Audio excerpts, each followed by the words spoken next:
When we think about the future and we think about what we need to be doing to prepare today's young people for the future, as we focus our eyes specifically this evening on the issue of education and schools, what I want to do is to show you some of the research that our team has done, some of my experience and the work that I've done in the education sector, and suggest to you a number of things that schools need to be thinking about in terms of preparing and how to prepare young people for the future.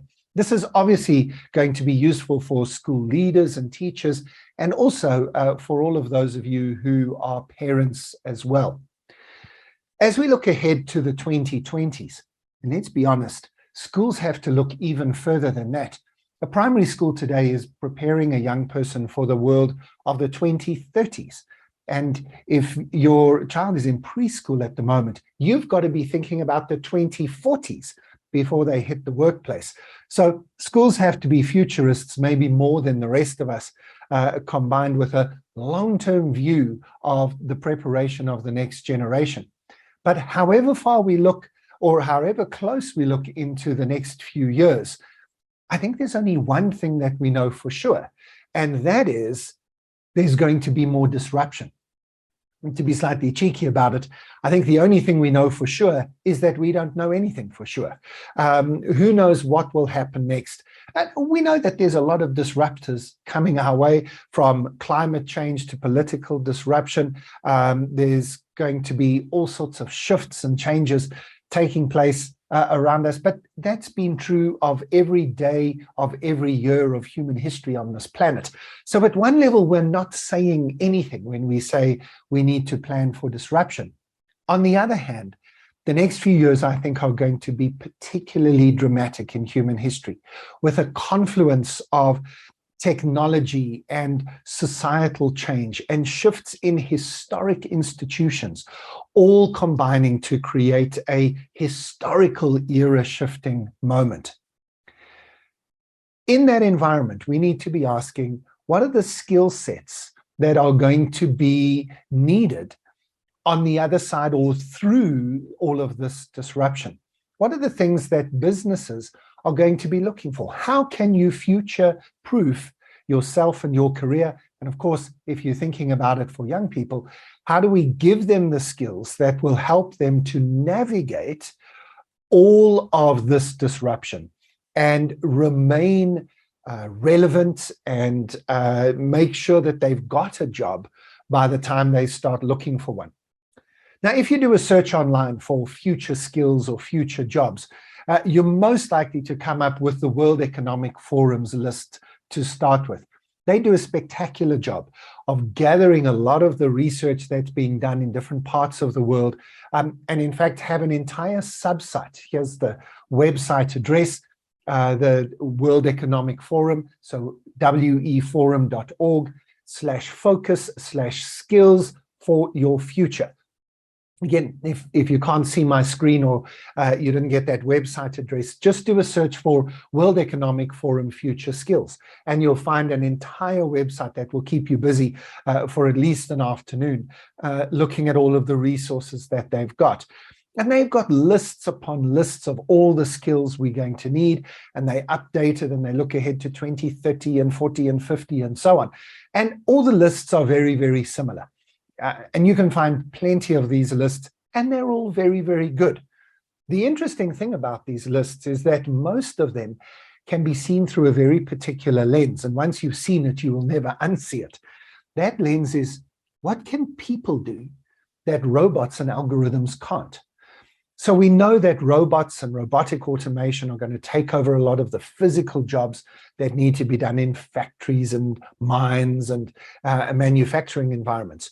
And we know that algorithms and software are going to take over a lot of the repetitive work that almost every job in the world has got a proportion of, at one level, kind of mindless, repetitive type of work. Some jobs have got more of that, some jobs less. But whenever you look at these lists of skills for the future, you'll see that they are the types of skills, the type of work that robots and algorithms can't do.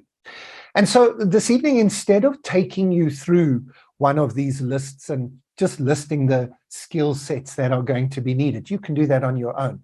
I thought I'd take a slightly different approach and tell you about what I see when I work with my clients. And most of my clients are corporate clients. I do have government and educational and nonprofit and faith-based clients as well. But when I talk to clients all around the world, different sectors, different industries, different size businesses, and I ask them, what are the most important things that you think your organization needs now in order to set yourself up for success over the next few years?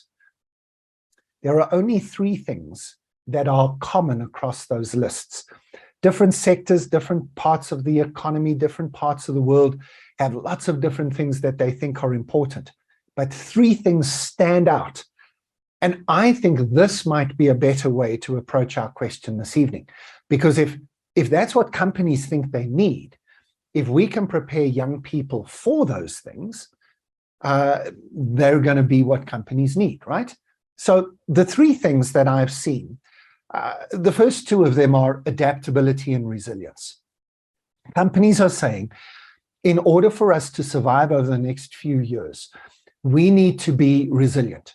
And we need people in our organizations that are able to take a hit, if you like. That's what resilience means. You can take a hit, you can stand up again, and you can keep going. Adaptability means that you can change, that you can shift, that you're not rigid in your thinking and your approach. And I think that these 2 things, I've put them together for a reason, because I actually think there's a better word, and I think this is the word that we should be using. And the word is anti-fragility. Now, I'm borrowing this from a guy called Nassim Nicholas Taleb, who wrote a book called Anti-Fragile. He's also the author of the book Black Swan. And in reference to COVID, you might have heard that label being used. A black swan is an unexpected event that nobody thought could ever happen or didn't even exist, like a black swan, and then suddenly it arrives. And Anti-Fragile was his follow-up book, and it's a really clever concept. It's a hard book to read, I'll tell you that. Taleb doesn't make his books accessible. That's a criticism. But the concept is genius. Here's what the concept says. We don't have this word called anti-fragile. We have a word in English, and in fact, most of our languages, for fragile, right? Fragile is something that if you drop it, it's going to break, right? If you hit it, it's going to smash. And we know, or we at least think, that the opposite of fragile then is this resilient, robust thing, something that if you hit it, it doesn't break. If you drop it, it doesn't smash. And it's quite resilient. And if it takes a hit, it'll get back up and keep going and get back to what it was.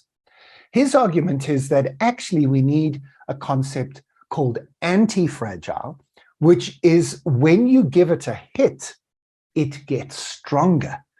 When you try and smash it, it doesn't just keep itself together, it actually gets stronger with that. Now, you might be sitting there thinking, is there such a thing?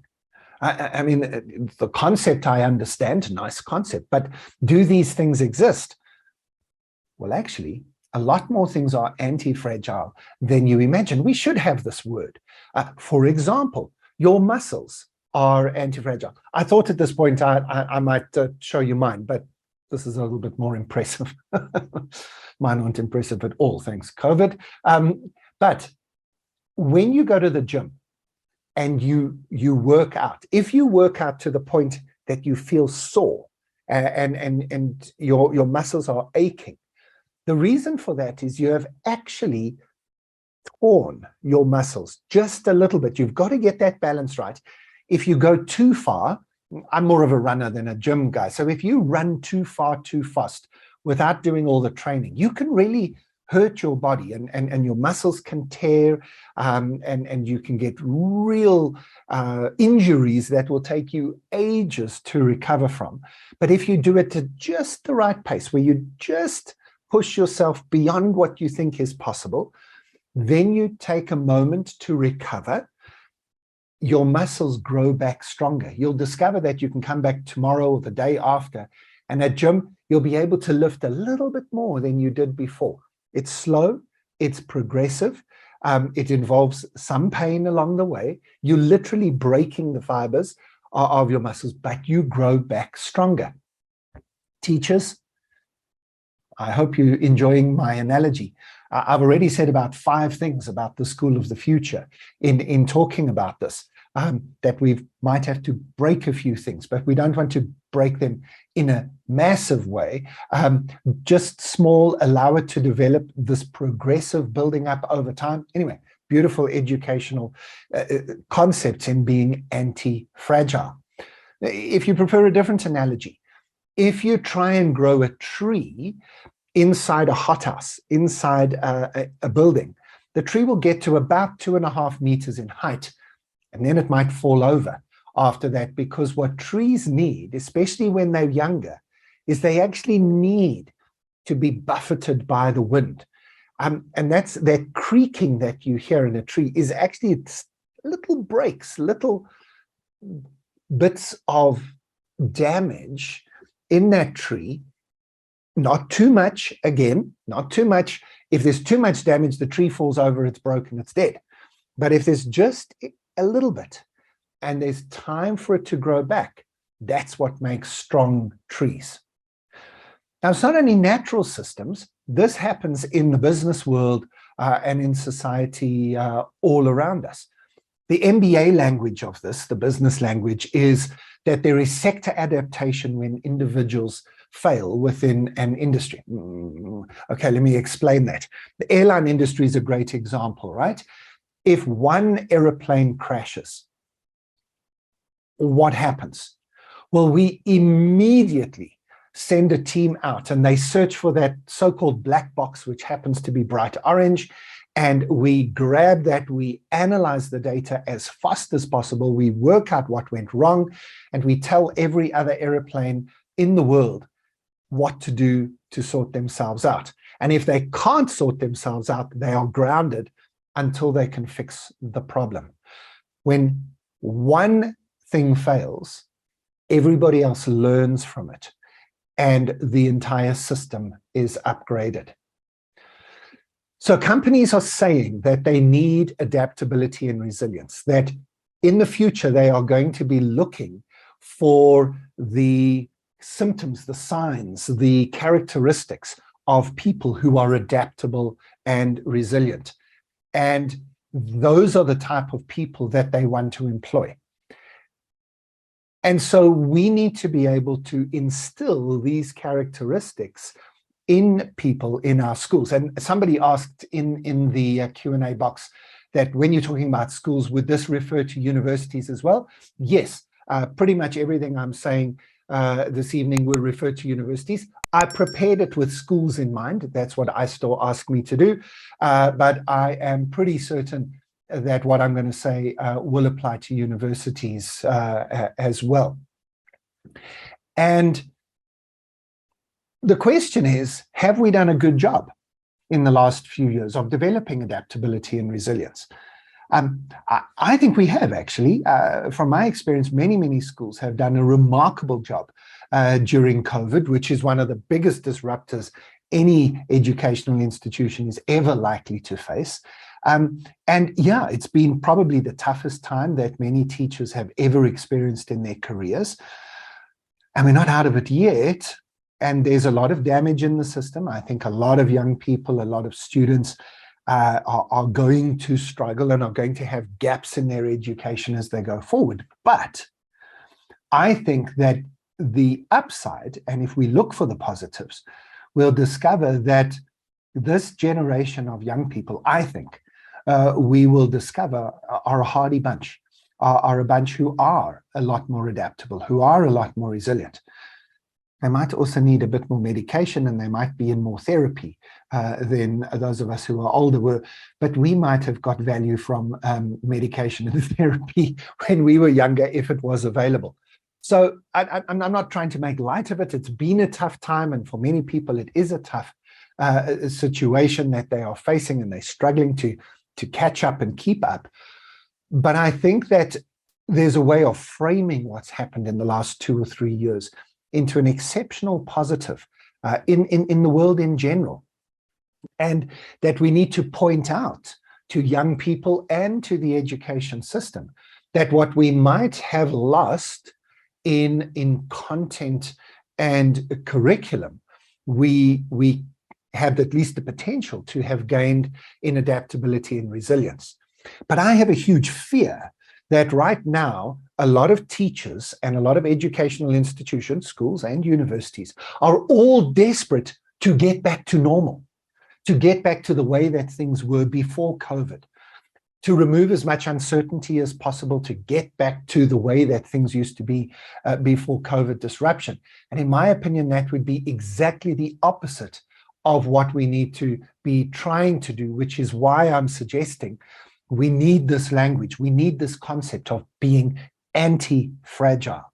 And that now is the perfect opportunity. And as you plan for 2023, it's the perfect time for you to be thinking about, how do we not go back to where we were, but how do we go forward to become more anti-fragile than we were before? Now that leads me to the third thing. If adaptability and resilience, which I'd prefer to call anti-fragility, are the first two things companies talk about. The third thing, in my case, the second thing is innovation. Now, this includes a lot of other words. They want creativity and critical thinking and proactivity and initiative. So again, you can look through those lists of skills and see a lot of things, but it ultimately comes to the output of new ideas and innovation. And my team has got a great innovation framework. We call it full-blown innovation. I'm not trying to show this to you this evening, so I'm not going to go through this in detail. If you're interested, again, just do a search for Tomorrow Today, full-blown innovation, and you'll get a lot of detail about it. The point is that innovation is a science. There are critical components to innovation. Our team thinks there are 7, but there might be 3, there might be 9. Again, do a search for framework of innovation and you'll come up with great ideas. Whatever that framework is, the question is, are we implementing, are we making sure that an innovation mindset and a culture of innovation is integrated into the school environment? Again, I'm generalizing, but most schools are driven more by tradition than innovation. Most schools are driven by what happened last year, happens again next year. And schools are driven by lots of routine, lots of tradition, lots of, here's something that was done, now we have to do it. And some of that's very good, of course. But how do we pull innovation into that so that, maybe every year there's a matric dance, right? But every single year there's one new feature. And it's by design that there's an innovative feature and everybody's wondering, what is that innovative feature this year? Rather than saying, right, we do it next year exactly the same as we did it last year. And how are we incorporating the ideas, the concepts of experimentation, the concepts of failure and learning from failure, the concepts of big picture thinking, all of the things that would fit into any innovation model. So what I want to do in the last sort of 15 minutes in the second half of this presentation is give you 6 things that I think schools need to rethink and unlearn. That's the language that I want to use for this. What do schools need to consider if we're going to set ourselves up as organizations, as educational institutions that will enable future fit young people to emerge from the other end of this machinery of education? what are 6 things that we need to rethink and unlearn? There's probably 66 things we could talk about, but in the time that we've got this evening, I think these 6 things would be the greatest starting points. And there's complexity behind each of them that we won't have time for this evening, but hopefully I can start some conversations in your schools and in your homes. Katia, I see that you've asked about how do you break the cycle of traditional approach, and that's kind of what I want to do here. A way, Katia, to answer your question is here are 6 conversations for you to have. Here are 6 questions for you to engage with your school. If you're a teacher, engage with your head of department. If you're a parent, engage with the school in appropriate ways. If you're a school leader, this is 6 questions to help guide your planning as you go into next year. So the first of those is to think about the curriculum. Now, this is a very difficult thing. For the person who asked earlier about universities, the whole system cascades backwards from university. Universities are often funded by sponsorships from corporate organizations that want a particular set of skills to come out the other side. This is particularly true of the professions: lawyers, doctors, engineers, accountants, doctors, actuaries, vets, and so on. Those professions have a set of criteria. They work with the universities to come up with a curriculum. And then in order to grant access to that particular professional degree, the university pushes back towards a matric certificate. So that must include a certain amount of content, and that then gets cascaded back into the school years.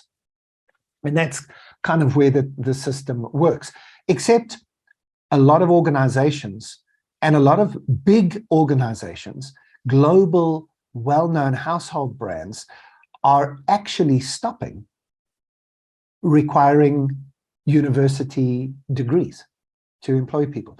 Now, not things like doctors and nurses and where there's very specific skill sets required, but many organizations just used to say, we only employ graduates. And they have now said, we're not getting the type of people out of university that we thought we would, so we're going to do it ourselves. The entire chartered accountancy profession in the United Kingdom, for example, doesn't require you to have an accounting degree when you start. They say, join the firm, get into the article system. We will give you all the skills that you need. Don't worry, you don't need a degree. So the system is beginning to creak and change, but it's going to take a while. And Katia, your question about the tradition, education takes a long time to change. It really, really does. And we need to be working hard at having some of these conversations. So I'm not suggesting that you can change the curriculum overnight. I'm not suggesting that we can just wholesale change the curriculum.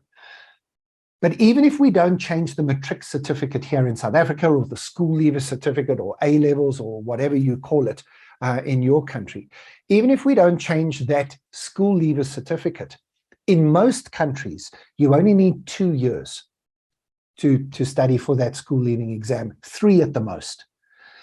And before then, you've got a lot more flexibility in your curriculum. If you look at it from the other angle, there's world-class, well-established, strong scientific basis for early childhood development. And there's lots of different options there, but you pick a lane and you go for it. And that gets you to reading and writing and arithmetic and all of those other good things and builds the solid foundation. So you wouldn't want to mess too much with an early childhood development system that's well established. But once you pass that, so you're into sort of the middle and upper primary school and lower high school, you've got about 7 or 8 years in which you can do a lot of experimentation and a lot of playing around with both the formal and the informal, with the visible and the hidden curriculum. And we need to be doing a lot more of that and a lot more experimentation, especially in those years. I think we should get bolder and go to the school leaving years and the early childhood years as well, but I'll leave those for the moment. At very least, you should be engaging with those middle years and a lot more experimentation there.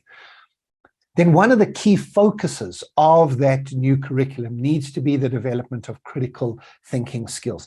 This is the number one future-focused skill on every list you'll ever look at. The ability of people to think, the ability of people to think for themselves, to sort out fact from opinion and fiction and fake news, and to be able to think critically. Most of us were never taught this. We weren't taught about cognitive biases. We weren't taught about the way that our brain works. And let me illustrate through recommending two books to you, which should be absolutely compulsory reading for everybody on the planet. Think Again by Adam Grant is a remarkable book. I think it's the best book I've read in 5 years, and I cannot recommend it highly enough. Follow Adam Grant on social platforms. He's a genius and puts out brilliant stuff every single day. He's a professor he calls himself a psychology professor, a professor of the psychology of work at, I think, Wharton in the United States. A remarkable guy worth following and reading. And well, the book is The Power of Knowing What You Don't Know. See, this is a fundamental shift in education these days. Instead of saying that the task of 12 or 16 years of education is to take an empty vessel and fill it with all the information that you need, and then maybe a university degree or two on top of that. So let's say it's 20 years in total, and now you've got all the information you need, and good luck with your career. That is so outdated, you should almost laugh at it if that's what you think education is. Rather, education should be preparing people to think, to know what they don't know, and to have the skill set to go and find those things out. I think it should go even further, and that's my second book recommendation. Catherine Schultz, who has a fantastic TED Talk on the same topic called Being Wrong. And it's brilliant, and she's absolutely right, that being wrong is one of the most exciting things as a human being, because it is the start of all knowledge. Knowing that we don't know something, or that something that we thought we knew is incorrect, is the only place that new learning can begin. If you are not wrong and you don't think you are wrong, no new learning will happen. So the whole of education should be celebrating people who are wrong. We'll get to that thought in a second, because the next thing I'm going to talk about is how we assess people. We assess people by making it bad for them to be wrong. You've got to think this one through a little bit, and I don't have the time to help you get over this cognitive dissonance that's probably going on in your head. But read this book, because we need to open our eyes. We need to learn to actively combat our cognitive biases that try and confirm what we already know.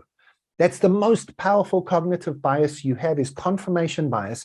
Your brain is programmed to prove what you already believe to be true, to prove to yourself that you are right. And our entire education system is built on telling people that they are right and punishing them, harsh word, but punishing them or marking them down when they are wrong, rather than saying being wrong is the start of all great things. In life, we need to deliberately seek out evidence that challenges our beliefs, and take it seriously when we find it. Which leads to the third thing, which is we need to seriously reconsider how we measure educational progression. Again, I'm not saying we throw out the matric or school leaving exams. Well, not yet. I think we should. But that's a step too far for this decade, I think. But I think we will get there in time. But for now, at least, between grades 5 and 10, maybe 9, we need to do a lot less of the type of assessment that we do at the moment. How do you tell a 12-year-old girl who writes a poem for her English class that her poem is 62%? What does 62% even mean for a poetry exercise? Why would we even say that? Why not instead say, how much do you like poetry? How good would you like to be at writing poetry? If you're not really interested at all, and you're just happy to say, I want to do enough to just get by, let's call that 50%, well, then here's the exercise you need to do. Write this poem, hand it in, and I'll tell you it's good enough. But what happens if you'd like to get 70%? What happens if you'd like to say, you know what, I'd like to take this a little bit seriously. I'd like to get better at writing poems. Hand in your first draft. If it's worth 70%, I'll tell you. If it isn't, I'll help you improve it. And you can hand a second draft in and we'll get you to 70%. What happens if you'd like to do poetry magnificently? What happens if you'd like to take a month to write this short poem? Refining it again and again and again until I'm prepared as your teacher to give you 100% because I don't think this poem can be improved anymore. Why? This is just an example. We can do the same thing in other subjects. But you get what I'm saying? That we need to change our mindset about assessment, not telling people this moment on this day, this is how much you could remember, and this is how much I'm prepared to say you know, and now we're finished. Rather say, how much do we want to know? Why don't you write this test again and see if you can get a better result? Why don't we change the way that we test you? Now, this leads to my fourth thing. And this one, I tested this out a few weeks ago on my Facebook page, got massive pushback from a lot of teachers. And it was really great to have a lot of people, some of you might have been involved in that conversation, just to help me refine my thinking. But I think it's a real problem that we have classrooms and schools that do not allow the use of phones in the school. Now, I understand that the use of phones in particular versus laptops might be part of the problem. Fine, we can talk about laptops. I understand that the use of social media for bullying, the issues with social media and instant communications, that needs to be dealt with. Perfect. Let's park that conversation to the side. I'm talking about the curriculum, and I'm talking about the educational aspects of this. Assuming we can find a way to deal with some of those bullying and negative aspects of technology, and I think we can. What we need to do is we need to embrace the use of technology in the classroom. A lot of teachers resist this. I know I'm generalizing, but a lot of teachers resist this because the teacher wants to be the expert at the front of the room. They don't want to be fact-checked by some snot-nosed kid at the back of the classroom who says, actually, sir, that's not the case.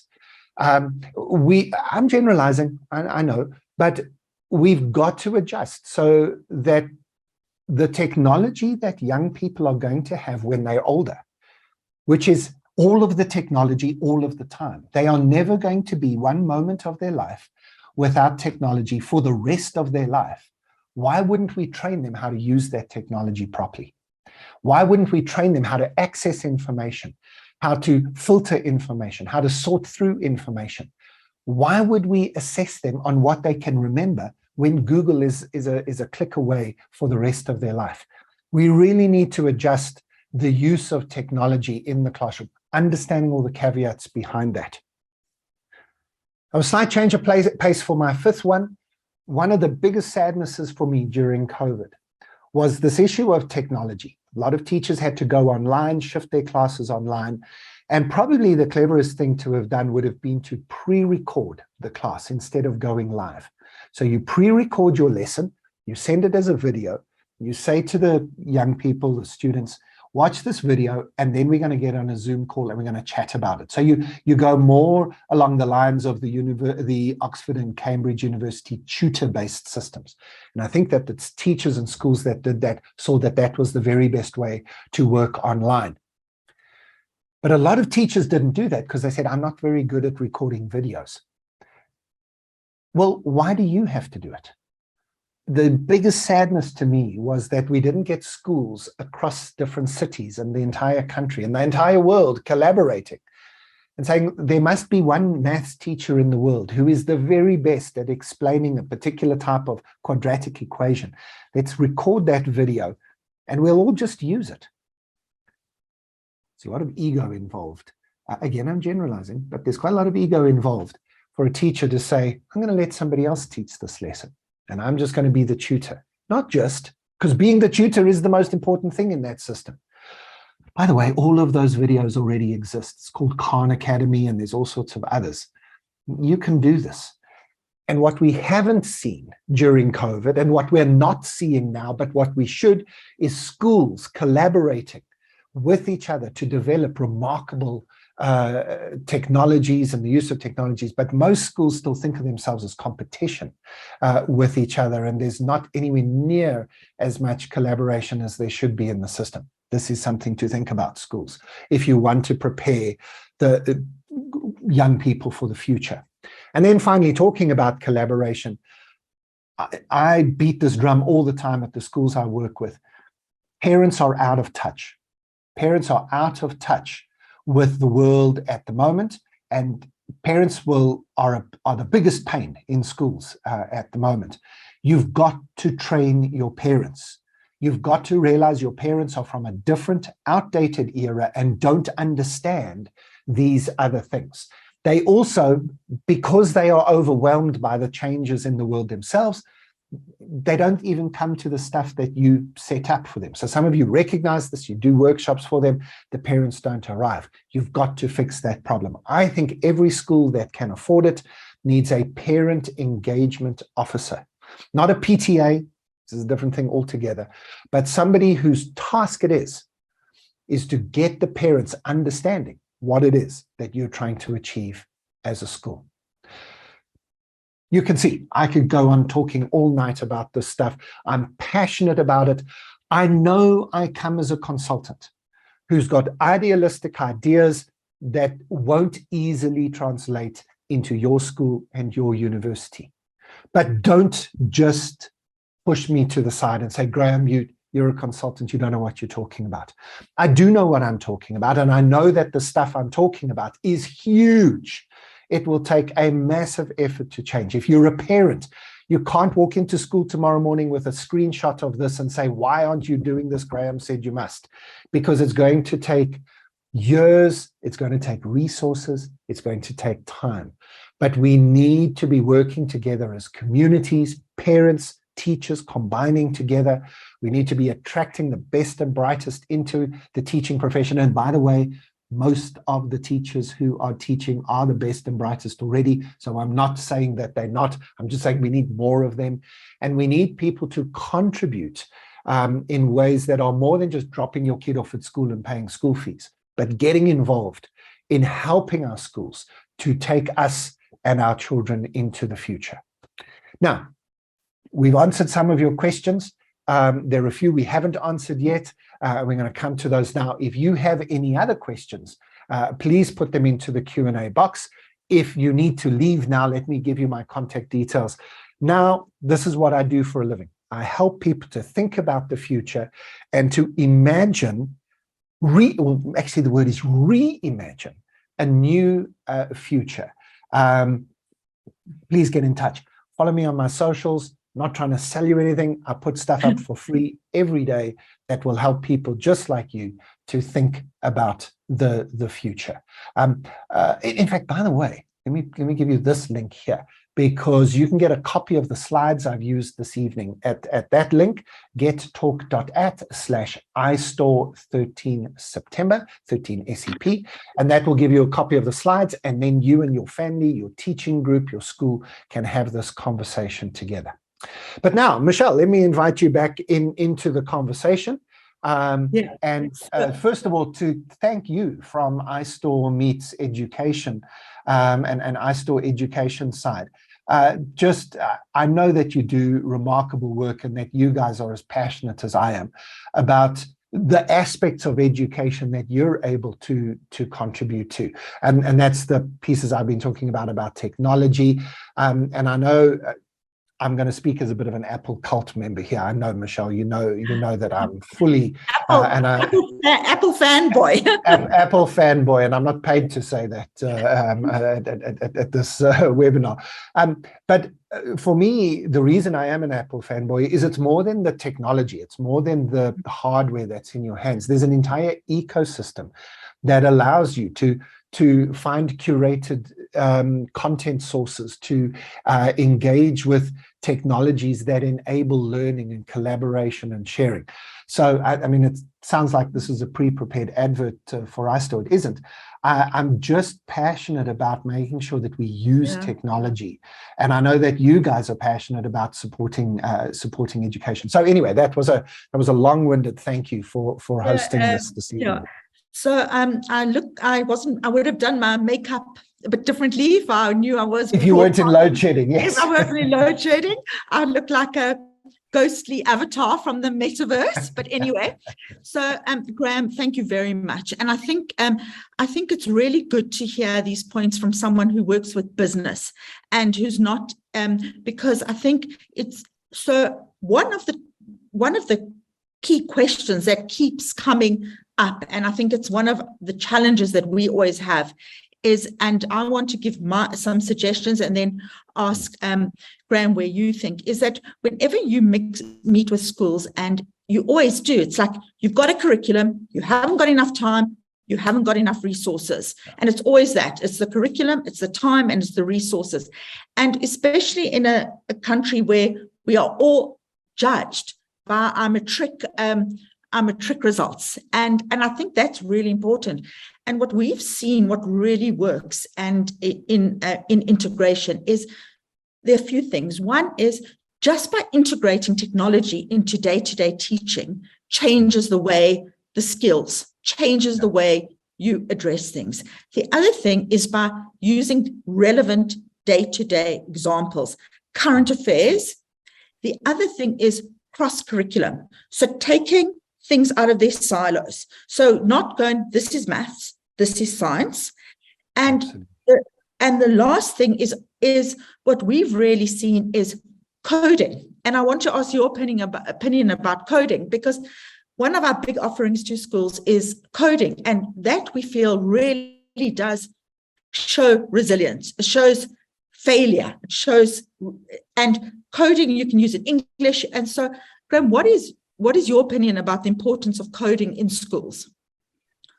Before I answer that, I don't want to sneak past the little thing you said just before that, because that area of collaboration I was talking about also is that cross-subject collaboration, where, let's say, the English teacher can go to the geography and history teachers and say, let's create a combined project.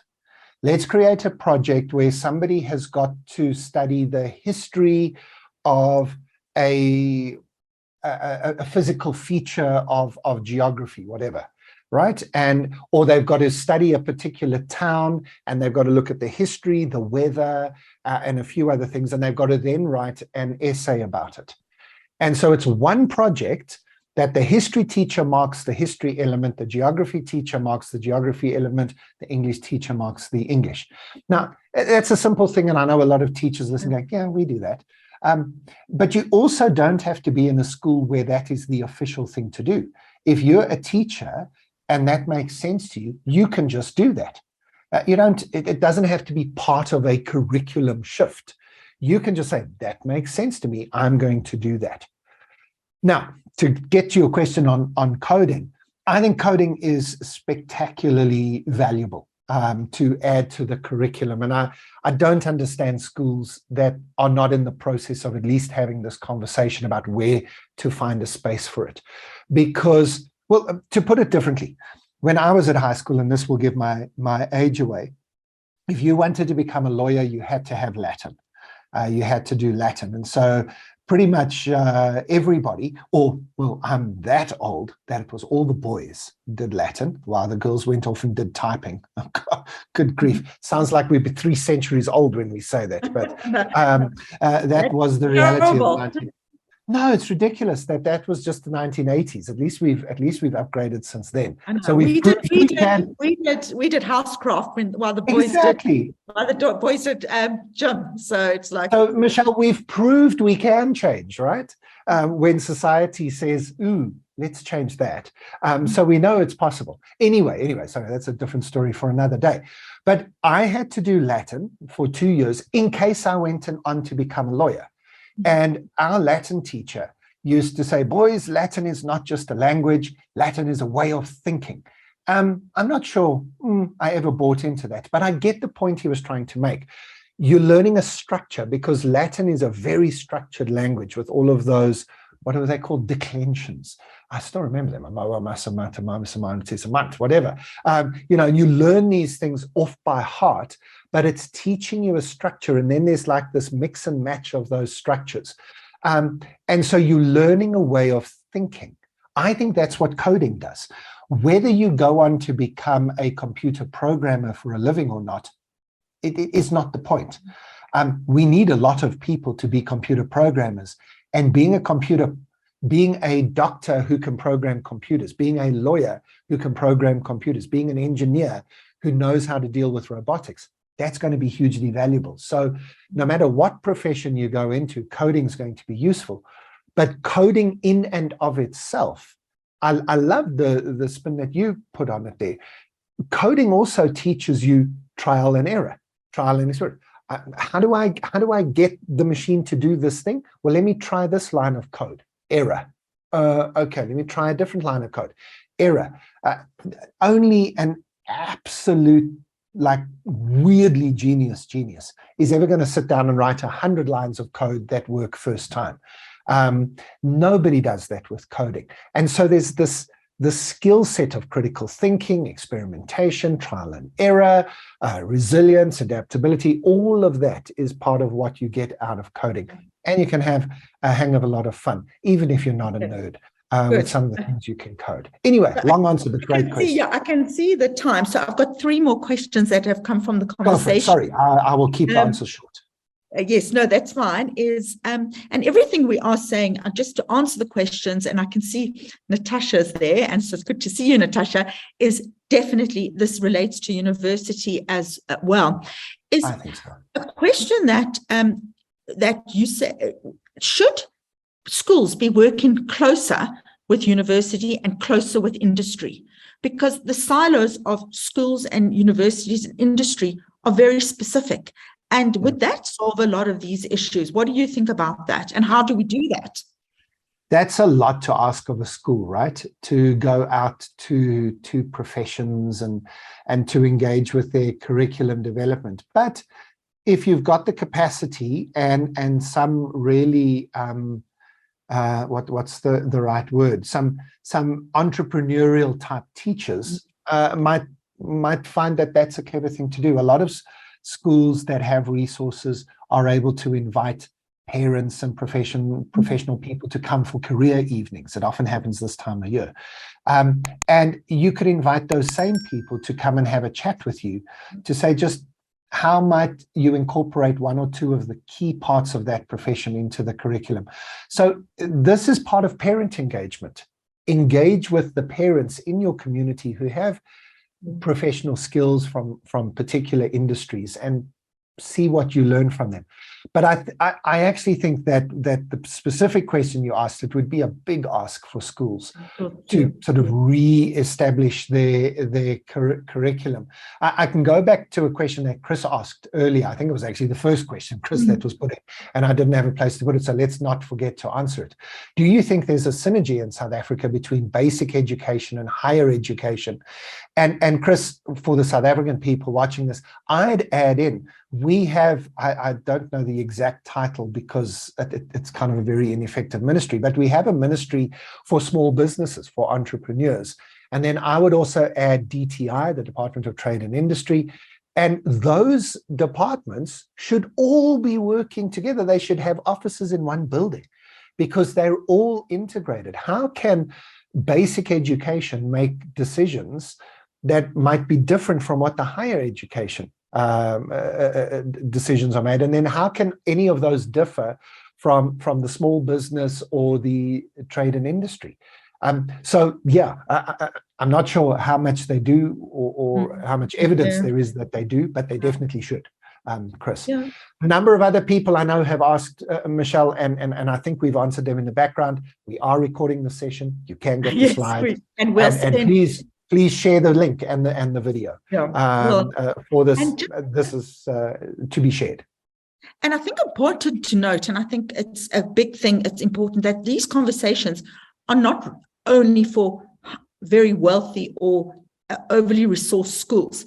I think the concepts and the concept of thinking, collaboration, innovation, you don't need, it's not just about resources and expenses. It's about a way of thinking. And I think that's really, really important. I mean, we work in the iStore Education and iSchool Africa work in the most under-resourced, vulnerable communities. And with one iPad and an innovative teacher, the work that we do, it's about the approach, which is really important. Graeme, two quick questions to end off. It's become this news, everyone's saying that what you learn now won't be relevant in 3 years, and you have to keep learning and you have to keep staying up to date. What is your message to school leaders and teachers on this? How should they be redefining, relearning, unlearning, relearning? What is your advice to them? So that particular comment applies to technical knowledge and technical expertise in certain areas. So, 2 + 2 is going to equal 4 10 years from now, and 100 years from now, and 1,000 years from now. So the basic building blocks of certain subjects like maths and science and so on are not changing. And that's why some of those subjects are considered so important. But even then, we find new methods of doing things. I remember getting a letter from my daughter's school telling us to stop helping our girls do their maths homework because we've changed the way we do long division at school. And it's called chunking now or something. And it was just, no, don't. The teachers are right. The parents are wrong. Stop telling them to do it the way you were taught. And so even though there might be a basic level of knowledge and content that will never change, how we learn and how we engage with it has to always change. And so for me, the best teachers are not the teachers who are good at getting content across. I don't think I could remember 5% of what I wrote in my matric exams. But the teachers I remember, and the teachers who will always remember, set me up for life, were those who instilled a love of learning in me, or gave me character lessons, or gave me any of these things, to be honest. So it's not the content, it's issues of character, it's issues of, and for me especially, a love of learning. I think that is like a love of learning is just like the best gift you can give someone. And so your final words is, I loved it when you said, what we lost in the curriculum, we gained in adaptability. And going back to before for COVID would be the worst thing that we could do. So if you could say to, and I've seen in schools now that who switched on so quickly to tech, and now we go back to them now, and it's like as if the pandemic never happened. And so Graeme, if you could give one sentence to say what you think teaching and learning after a pandemic should be, what would your black swan advice be to end the session? Yeah, what a horrible thing it would be to have wasted a crisis, to have learnt nothing, gained nothing, and pushed ourselves forward. So, Michelle, I'm going to give two things. The first is, I know a lot of teachers would love to innovate. There are very few teachers who go into the profession to just keep it as it is for 40 years. The best teachers always want to do better in their teaching. When do you think you're going to get a better time than 2022 and 2023 to try some stuff? Nobody is watching you at the moment because everybody knows that everything's stuffed up. So if you try something different and somebody says, why are you doing that? You've got a one-word answer: COVID. End of sentence, move on, walk away. You don't need more of an explanation. And until about 2025, nobody's going to question that as an answer. Now is your time. So that's the first answer. The second answer is the classroom is a tool, not a destination. The classroom is a tool for you to use. You have lots of tools that you can use for teaching. And the classroom is but one of those tools. It's a powerful tool, it's a big tool, and it's a tool that exists and sits there. But don't think it's the only tool you've got. Don't think that that learning happens in classrooms with children sitting in chairs, with you standing at the front. That picture of the classroom is a tool. Use it when it is the most appropriate tool to use. If I can end with a quote, Peter Drucker was a great legendary management guru of the last century. And as he looked ahead to the 2000s, he passed away many years ago, but as he looked ahead to the world that we live in, he said this. He said, I believe that the greatest danger in the future, in times of turbulence, is not going to be the turbulence. The greatest danger is going to be your mindset of acting with yesterday's logic, living in tomorrow's world using yesterday's logic. Let's not do that.